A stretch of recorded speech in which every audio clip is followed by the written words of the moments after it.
All right, let's dive into something that might just blow your mind. We're talking about a discovery that could totally flip our understanding of mental health on its head.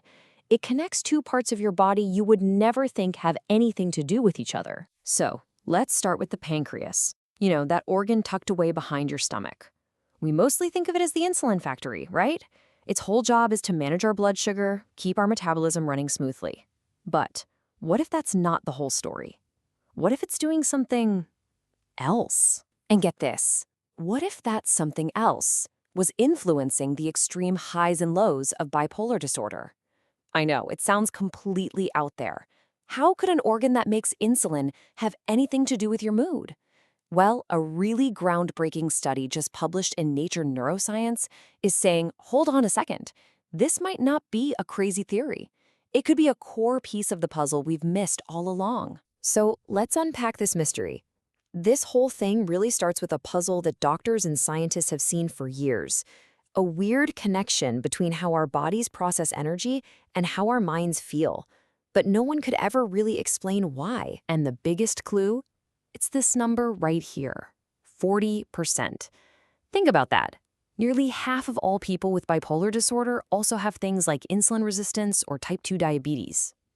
For the longest time, everyone just kind of shrugged and said, oh, it's probably a side effect of the meds, or just a weird coincidence. But what if it's not a coincidence at all? What if it's a giant flashing sign pointing to a single root cause for both? And you can totally see why this was so hard to piece together. On one hand, you've got the pancreas, our body's metabolic engine room, right? All about digestion, blood sugar, insulin. Then, way up in the brain, you've got the hippocampus. That's the command center for memory, learning, and, you guessed it, regulating your mood. For decades, whenever we talked about mood disorders, we only looked inside the head. But this new research, it dared to look somewhere else entirely. So, to really crack this case, the scientists went small. Like, really small. All the way down to our genes. They used this incredible technique where they took stem cells from patients with bipolar disorder and actually grew miniature pancreas cells and brain cells in a dish. It's like creating a tiny, living model of the problem so they could hunt for clues at the genetic level. And boom, they found a prime suspect. It's a gene called ROR beta. Now, this gene is super interesting. It's what's known as a clock gene. It helps run our body's internal 24-hour clock, our circadian rhythm. And here's the kicker. Other studies had already flagged this exact gene as being linked to a higher risk for bipolar disorder. So it was like finding the main character in this whole biological drama. Okay, so at this point, you're thinking what I'm thinking, right? The problem has to be in the brain. You've got a gene linked to a brain disorder, so you look in the brain cells. It's just common sense. But what they found next, well, this is where the story takes a massive, unexpected turn. Just look at this. It's absolutely wild. When they looked at the ROR beta gene in the brain cells from the patients, everything was normal. Nothing to see here. But in the pancreas cells, the gene was in overdrive. It was working way, way too hard. The smoking gun wasn't in the brain. It was in the pancreas all along. Okay, so this is a total game changer. But it just leads to the next big question. So what? What does an overactive gene in the pancreas actually do to a person? To figure that out, they couldn't just look at cells in a dish anymore.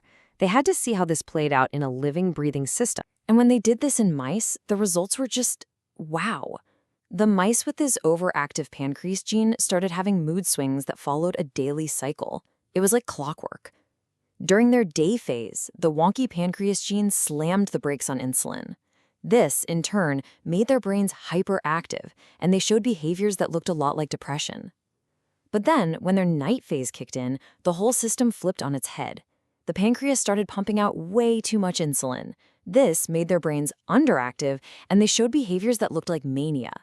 They had basically created a mood cycle, and the engine driving it was the pancreas. So that explains the mood swings, which is huge.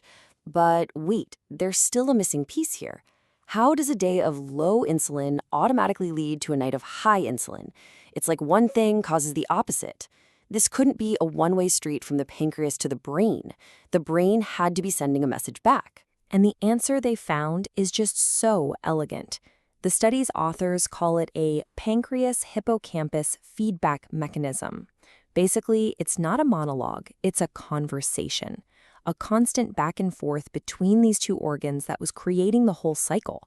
Let's walk through exactly how this feedback loop works. Okay, here's the whole shebang, this incredible self-perpetuating cycle. First, during the day, that faulty gene in the pancreas puts a lid on insulin, okay? Step 2, not enough insulin gets to the brain, which makes the hippocampus hyperactive, leading to those depressive behaviors. Now, here's the key part. Step 3, that overactive brain doesn't just sit there, it sends a signal, a delayed signal, back down to the pancreas.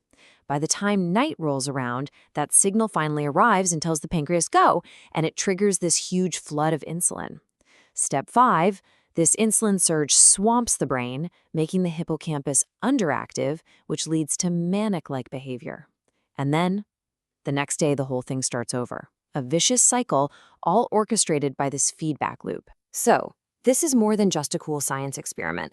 This discovery has some really profound implications for how we even think about mental health, and more importantly, how we might treat it. I mean, think about why this matters so much. For starters, it finally gives us a real biological reason for that 40% connection we saw earlier. It's not a coincidence, it's a mechanism. It also suggests that for at least some people, what we call a mental health issue might actually have a metabolic root. And that opens up a whole new world of treatment possibilities.